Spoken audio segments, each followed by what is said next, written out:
음악은 따로 들려드립니다. 말로만 하는 음악 이야기.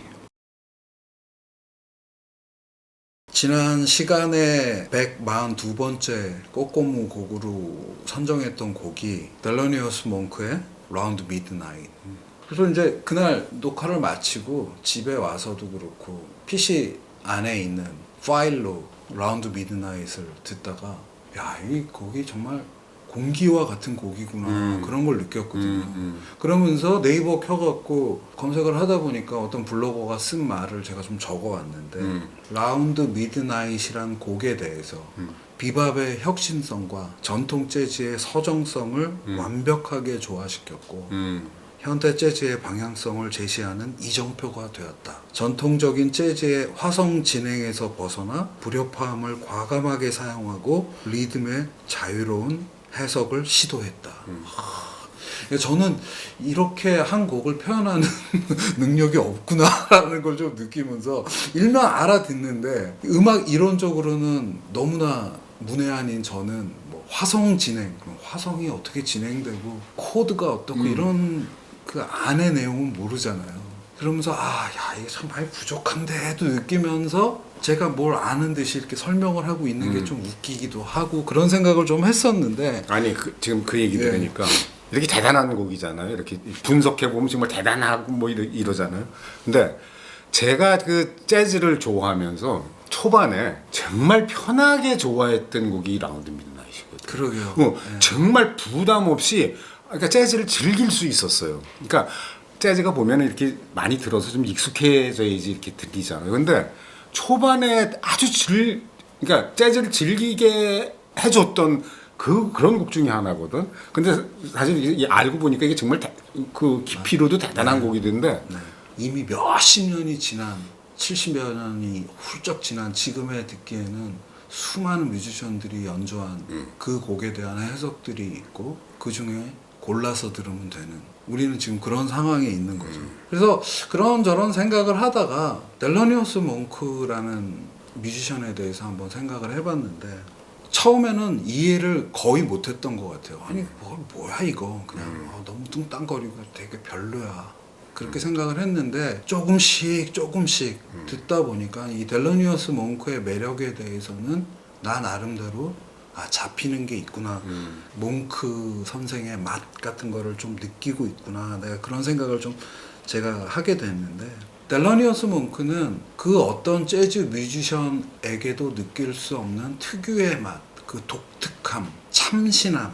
이건 몽크야 하는 그런 맛이 있고 그 연주 중에 갑자기 툭 멈추기도 하고 방송사고 난다고 하듯이 연주 중에 갑자기 툭 멈추면 그로써 생기는 여백이 마치 음악처럼 느껴지는 독특함을 갖고 계신 분이기 때문에 그분이 작곡하신 굉장히 서정적인 이 라운드 미드나잇이란 음악의 독특한 간지에 라운드 미드나잇이라는 곡과 그 작곡자인 몽크의 연주 뭐 이런 걸 좀 생각해 봤다 이런 말씀을 드리면서 한번 생각을 해보고요. 하나 처음 보자면 그러니까 델러니어스 몽크 얘기 중에 몽크라는 게 별명인데 중 몽크 맞아요. 이슬람 쪽에 관련 종교적으로 그러니까 이 재즈 뮤지션 중에서 스승이에요. 정신적인 철학의 스승이에요. 그래서 존 콜트레인이 그렇죠. 헤맬 때 델러니어스 몽크가 굉장히 많은 도움을 줬어요. 그러니까 마일스 데이비스 밴드에서 이제 두각을 나타내기 시작했던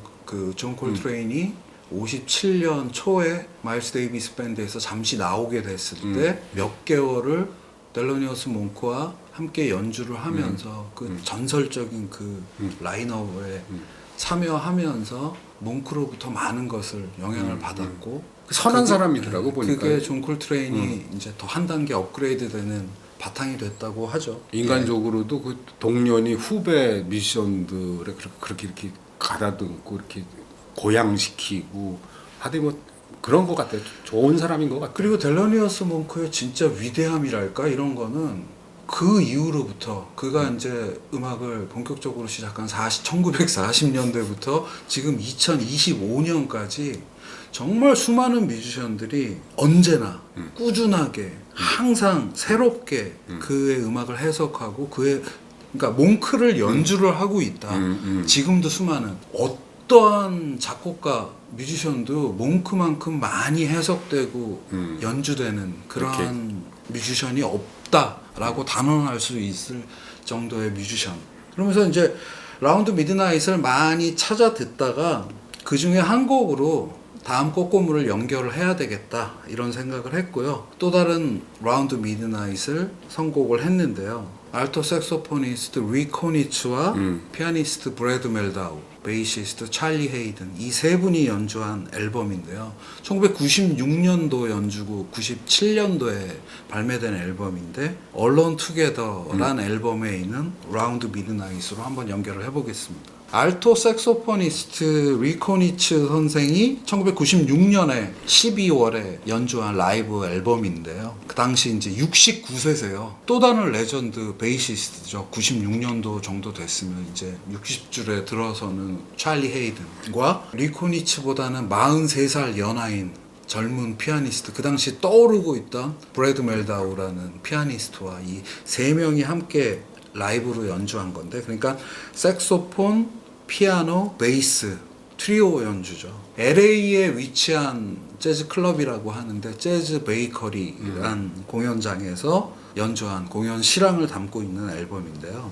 나이, 경력 이런 게 상관없는 분야가 재즈라는 걸 완벽히 보여주는 라운드 미드나잇은 그 중에 이제 5번째 트랙에 있는데, 제가 이 연주를 그 수많은 라운드 미드나잇 중에 고른 거는 아까 제가 설명한 델러니어스 몽크란 뮤지션이 가지는 그 독특한 그 본인만이 갖고 있는 맛, 이런 거를 이 리코니츠 선생의 알토 색소폰이 표현을 하고 있구나, 그러한 어떤 탁 느낌이 캐치돼서 이 버전으로 골라왔는데요. 한번 들어보시면은 이 버전의 라운드 미드나잇은 뭔가 이렇게 좀 청승맞달까?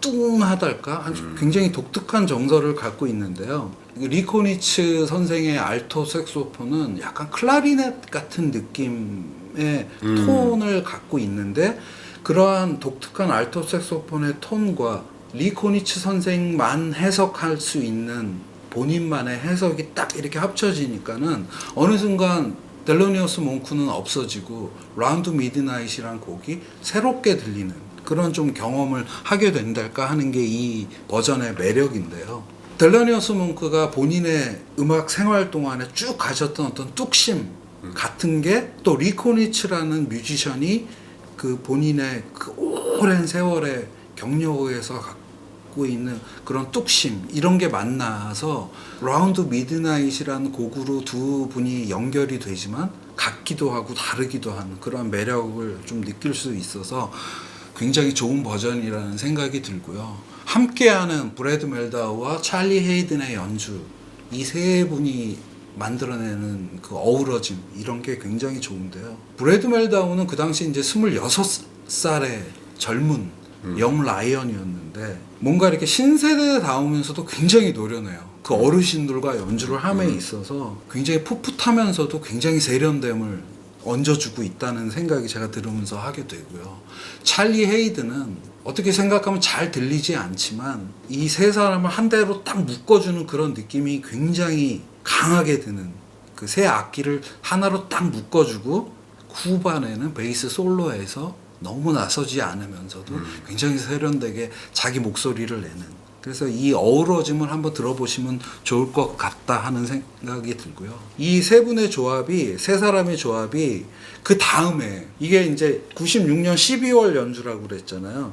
97년 정확히 1년 후에 12월에 또 같은 장소 재즈 베이커리에서 공연을 하는데 그것도 앨범으로 나왔어요. Another Shade of Blue라는 앨범으로 이 세 분의 1년 후에 연주가 나오고, 한 10년이 훌쩍 지나서 2009년에도 이 세 분의 연주가 나오게 되는데, Live at the Birdland라고 다 라이브로만 앨범이 나왔는데, Live at the Bird라는 앨범이 2009년 연주를 담아서 2011년에 나왔는데, 그러니까 마치 한 10수년 동안 나이와 경력이 다른 이 세 분이 간헐적으로 한 밴드, 한 팀처럼 연주를 해온 거를 들을 수 있는데, 이 라이브 앳 더 버드랜드 2009년 연주에서는 또 드러머가 한 명, 그 유명한 폴 모티아니, 이렇게 해서 아주 좋은 연주들이 담겨 있고요. 그러니까 이번에 새롭게 이렇게 또 리코니츠를 들으면서 한 생각인데 리코니츠라는 알토 색소포니스트 이 뮤지션은 정말 대단하다 하는 생각을 하게 되는데요.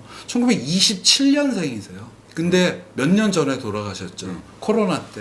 코로나로 인한 그렇지. 합병증으로 돌아가셨는데 리코니치는 우리가 따로 한번 네. 소개해드린 예. 적도 있고. 2020년에 무려 93세로 세상을 떠나셨는데 참 대단한 게 1945년 정도부터 프로로 활동을 하셨다고 하는데 본인이 사망하기 전 그러니까 2018년 정도까지는 현역으로 왕성하게 75년 가까이를 현역으로 연주 생활을 하신 거죠. 앨범도 리더장만 150장이 넘다고 하니까 그런 엄청난 양과 오랜 경력뿐만이 아니라 여러 가지 스타일의 음악으로 본인을 굉장히 창의적으로 이렇게 자유롭게 연주를 하셨고 본인의 목소리를 잃지 않았다. 그러니까 리코니치를 만약에 잘 모르시는 분들이라면 어느 시기에 리코니치를 들어도 80대 후반의 연주에서도 20대 초반의 연주와 일맥상통하는 그러한 연주를 들으실 수 있다는 게 이분의 굉장한 매력이라고 생각하는데요. 그래서 144번째 꼬꼬무는 이건 리코니치군 하게 되는 또 다른 연주를 한 곡 골랐는데 리코니치가 1959년에 연주했는데 창고 속에 있다가 1994년에 앨범으로 나오게 된 라이브 앨범인데요. 라이브 앳 더 하프노트, 그러니까 뉴욕의 재즈클럽 하프노트에서 한 라이브 앨범이고요. 그 중에 Just Friends라는 곡을 골랐습니다. 그러니까 제가 어느 시기에나 본인의 목소리를 잃지 않았다. 그 예시로서 이 앨범을 한번 연결고리로 한번 골라봤는데요. 96년의 연주와 이 59년의 연주 같은 알토 색소폰을 연주하고 있는데 뭔가 한결같음이 느껴져요. 그래서 이분은 정말 대단하다. 재즈라는 장르에서 그 서브 장르로 유행 따라 변하기도 하고 변하지 않는 그 뚝심도 대단하지만은 본인의 목소리를 악기로 내는 데 있어서의 어떤 그 한결같음을 확인할 수 있는데 그 톤, 음색, 연주하는 스타일 이런 것도 조금씩은 변했겠지만 그 맥은 연결되고 있다. 이 두 곡을 한번 연결해서 들어보시면은 제가 느꼈던 감정을 한번 느끼실 수 있지 않을까 하는 생각을 하게 되는데 초지일관 굉장히 세련돼서 저는 또 굉장히 좋아하거든요. 그러니까 1959년에 2월과 3월에 이 앨범에 대해서 좀 설명을 드리자면 뉴욕의 재즈클럽 하프노트에서 한 연주를 담고 있는데 일단 함께 하는 동료들이 워낙 뛰어납니다. 알토 색소폰을 연주하는 리코니츠 외에 테너 색소폰의 원 마시, 피아노에는 무려 빌 에반스, 베이스에는 지미 게리슨, 존 콜트레인과 함께 연주를 했던, 그리고 드럼엔 역시 또 폴 모티아니 함께 하고 있는데요. 제가 오늘 고른 곡 Just Friends에서는 제가 듣기에 원 마시, 테너 색소폰은 연주를 하고 있지 않은데 다른 곡들에서 리코니츠와 원 마시의 알토 색소폰과 테너 색소폰의 그 어우러짐이 굉장히 훌륭하다. 이 두 분은 오랫동안 같이 연주를 해온 사이인데 이 앨범에서 이 두 분의 어우러짐이 굉장히 관전 포인트라고 하는 앨범이고요.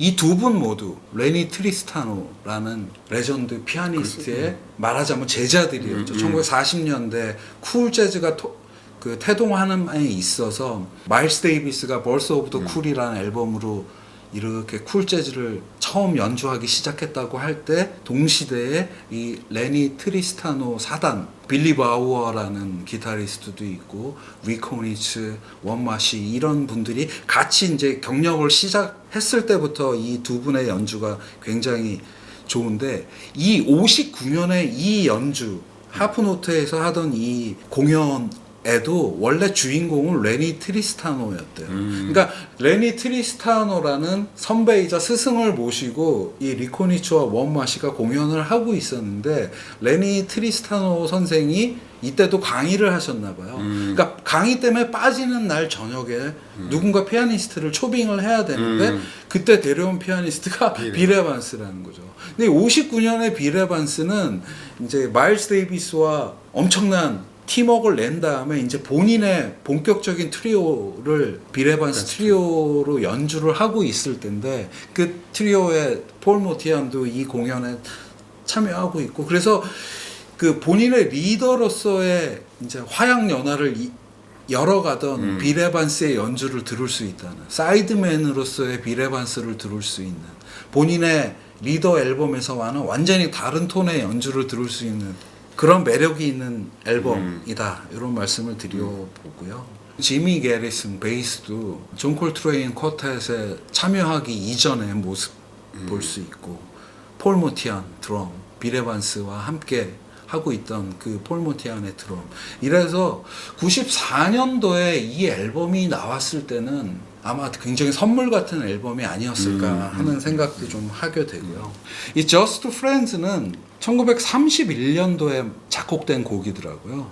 존 스탠다드 중에 스탠다드. 네. 정말 많은 뮤지션들이 부르는 게 있어요. 그렇죠. 최초 작곡은 존 클래너가 작곡하고 샘 루이스가 작사한, 말하자면 유행가였죠. 파퓰러 송이었는데 제가 이 곡을 재즈 뮤지션으로 인지하는 거는 1949년에 이제 그 유명한 버전이죠. 찰리 파커 With Strings 앨범에 이 곡이 연주되면서 아마도 재즈 뮤지션들이 많이 연주하지 않았을까 하는 생각을 하게 되는데, Just Friends, 그러니까 그냥 친구죠. 제목 그대로예요. 이별한 후에 그냥 친구로 남을 수밖에 없는 두 연인의 어떤 쓸쓸한 마음을 노래하고 있는 곡인데 아주 가사가 간결하더라고요. Just Friends, 그냥 친구. 우린 더 이상 연인이 아닙니다.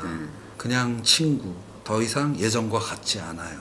우리가 함께 한 것들을 떠올릴 수는 있지만 다시는 키스를 할 수 없어요.